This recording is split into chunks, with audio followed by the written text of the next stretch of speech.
তো চলে এলাম একটা তোমাদের সাথে নতুন ভিডিও নিয়ে। তো আমি এই ফার্স্ট টাইম মুরগি কাটছি। তো কতটা কি কাটতে পারবো জানি না, তো কাটতে শুরু করে দিয়েছি। তোমরা কেমন করে মুরগি কাটো একটু কমেন্ট করে জানাবে। কেমন করে মুরগি কাটতে হয় আমি জানি না, এই ফার্স্ট টাইম কাটছি। যেমন করে পেরেছি কেটে দিয়েছি। তো আমার ভিডিও যদি ভালো লেগে থাকে লাইক কমেন্ট শেয়ার করে পাশে থেকো বন্ধুরা। আর ভিডিওটা দেখতে থাকো কেমন করে আমি মুরগি কাটছি।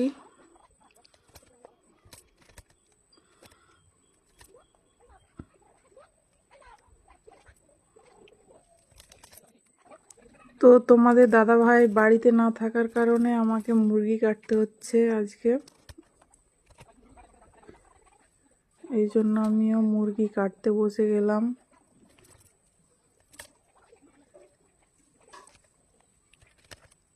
মুরগি কাটা ঠিক হয়েছে না ভুল হয়েছে একটু কমেন্ট করে জানাবে বন্ধুরা। অনেক অনেক ভালোবাসা, পাশে থেকো সবাই।